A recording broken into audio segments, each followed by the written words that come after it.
Hi, knife fans. I got this out again. I carry this sometimes again as a neck knife. I like this. I like this convex style. This is RWL. The heat treat in this time, and a guy named Arthur did it for me. And just with an oven. It's RWL 34 and usually it cuts pretty good. Doesn't really want now. I don't know. I need to strop it.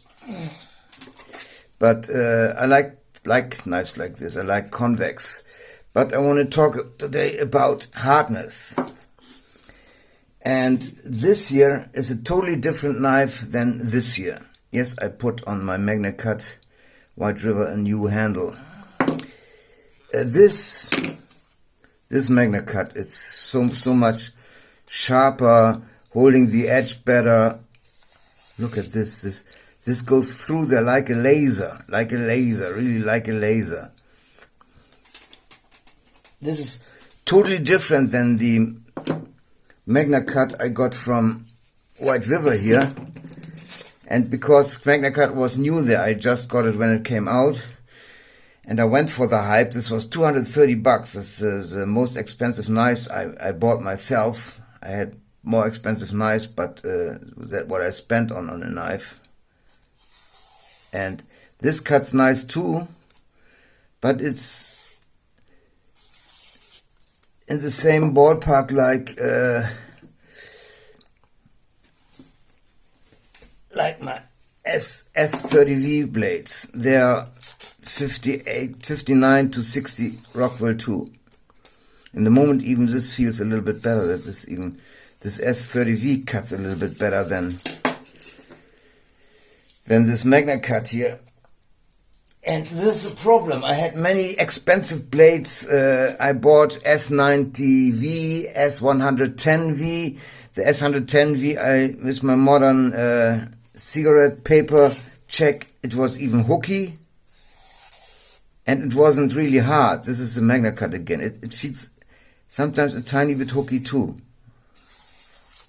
But this is okay. It's still good MagnaCut. And they say when it's hardened lower, the toughness is higher. But on these little knives, I don't need toughness. I don't torture my knives. I don't stick it in there and break until the blade breaks or something. So it's nice to get some extra toughness, but I don't really need it. On this knife here, I made with Jeff. Jeff, he couldn't make me a convex knife how I like it. Maybe I start my own knife and maybe send it to Jeff for heat treatment if he's okay with it. I like something like this here. And so he made me a flat grind, but he let it really thick on the edge. And so I put a release convex edge on there. So it's a flat grind, but the release is convexed, as you can see. And this is strong. The tip is strong. This will not break or bend easily. I think it will not bend at all. This cuts so. This is so much better than these industrial hard heat treated knives. This custom heat treatment. And he sent me a picture where he tested it for hardness. It was 64 Rockwell. And I just saw they even sometimes heat treated to 65 Rockwell these days. This is my treasure knife. It stays at home. I don't want to lose this. This will be my safe queen forever. But I was always really fine with stuff like this here too. This is Russelli. They say it's 60. Oh, this cuts almost like this industrial MagnaCut here. Wow. Even with a Scandi grind. This is, as they say, it's 67 Rockwell, but Jeff tested one of these blades and it was 64 Rockwell too. I like hard knives. the hard knives I have, the grain structure feels very fine. It's not hooky. It cuts really nice. It holds the edge pretty good. And I changed my mind on Damascus steel, especially with this Nazarov Damascus blades here. And they are hardened to 62 to 63 Rockwell. And they cut like a dream, like a laser too. As you can see. They are holding the edge pretty good. And I don't have it anymore, but I had these Firebird Ganzo knives. And I saw some tests in the internet, and they hardened this blade, sometimes this D2 steel, to 61, 62 Rockwell. And one guy figured out is on two Ganzo knives it was 62 Rockwell. And they are holding the edge very good too, and they cut good. They feel like fine grain structure. I don't know what is fine grain structure. If you take, you know, I always bash S35VN. Even this is not so bad. I just got four knives here. My woman friend, she has 4 knives of these White River Firecraft, or what was it, 3.5, and I sharpened them, and they are sharp too. The most time they cut pretty fine and good too, but they have spots in there, they are hooky. They suddenly, this even does it now, they suddenly stop and get hooky on my cigarette paper, but this just needs to be stropped a little bit, and it's super fine again. And I don't like this, and for this reason I gave all I had many S35VN blades, and I gave them all away because I hated it. I couldn't stand it anymore because of this hooky edges. And it always depends what you want.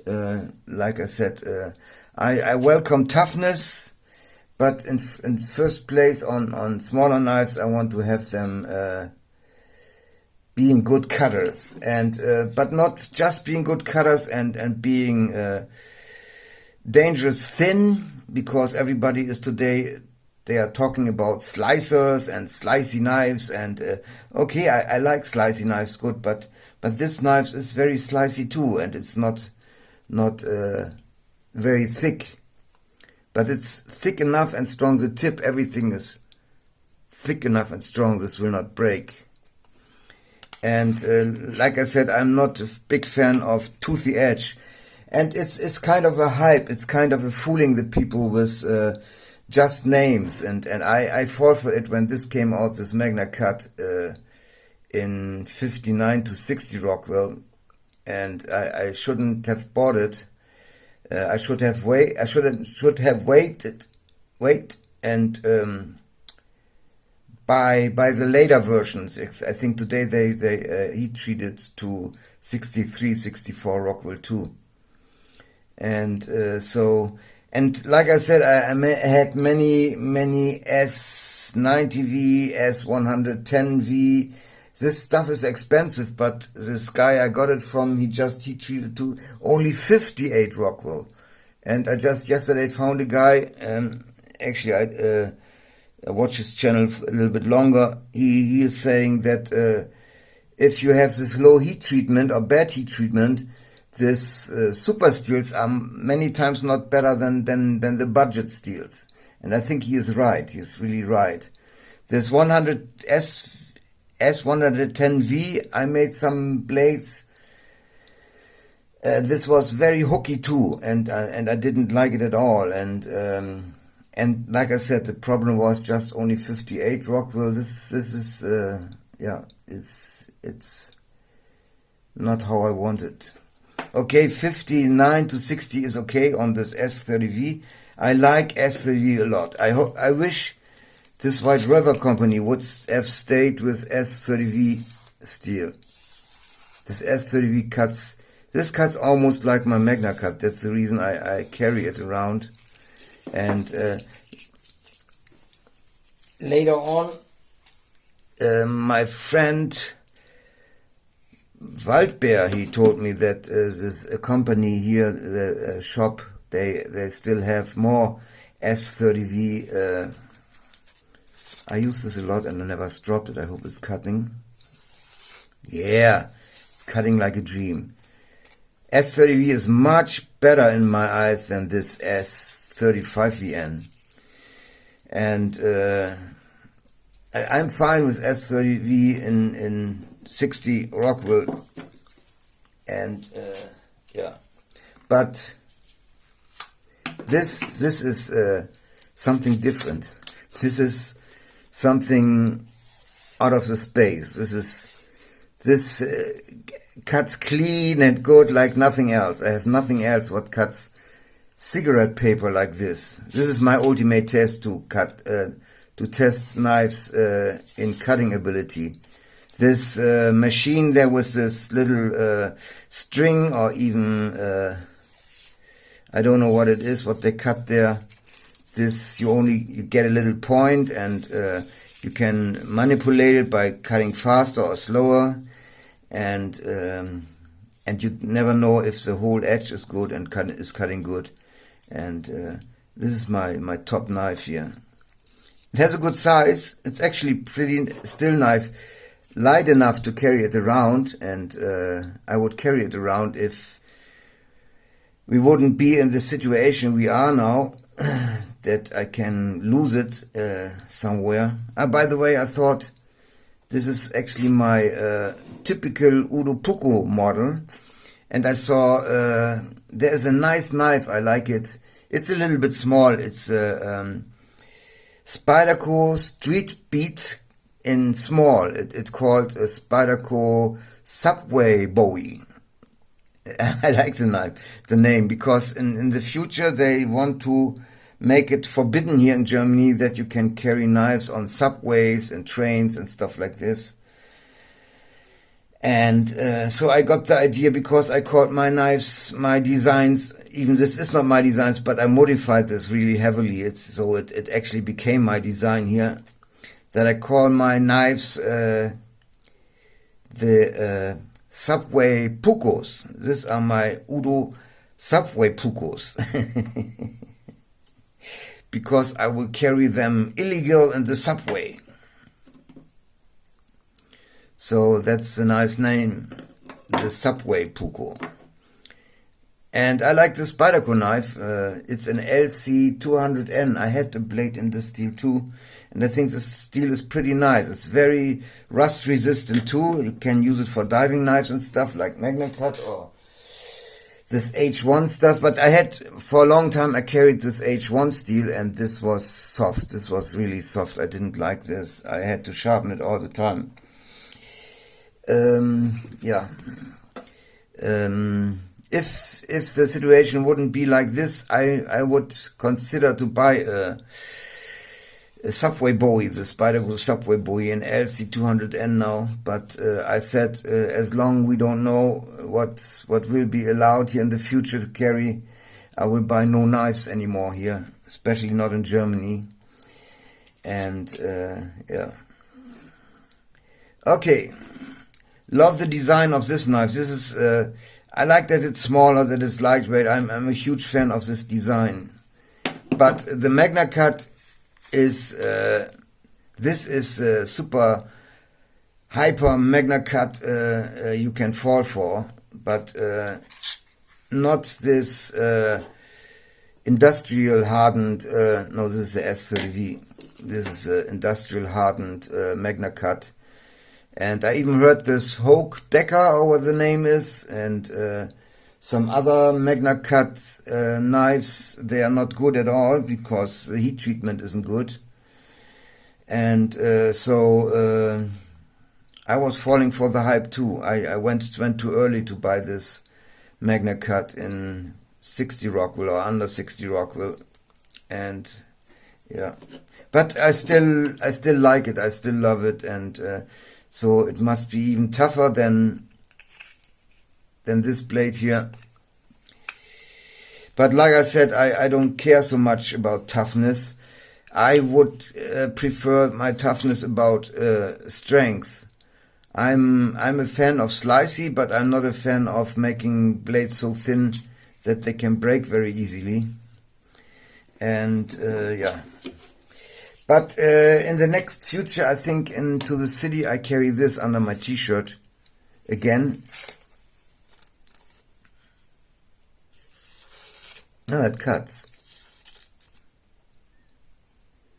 What's going on with this thing here? I need to strop it, I think, then it cuts really good. Because yesterday I tried it, and yesterday it cuts really good without stropping. I don't know what's going on here now. Yeah, another thing I like MagnaCut is that it's almost diving knife rust resistant, and this is pretty cool. But I think the most steels like RWL34 is very rust resistant too, and S30V, even S90V. I took one summer, I went a lot of times swimming, and I clipped my little knife into my bathing suit inside so nobody could see it, and I went swimming with this all day long, and there was no rust or anything. So most stainless steels are stainless. The problem I got with these ones, everybody knows, the problem was that I was cutting just some branches and some green stuff in the woods. Come on. And the edge got little rust spots right away, just from cutting some green stuff. There's some tiny thing what hooks. I need to strop this too. But this cuts like a dream too, especially when you stropped it and it's fresh. I like how the blade looks. It has kind of a nice look. I try to imitate bone here with my epoxy handles, and looks nice. Okay, that's it. Thank you for watching. Peace and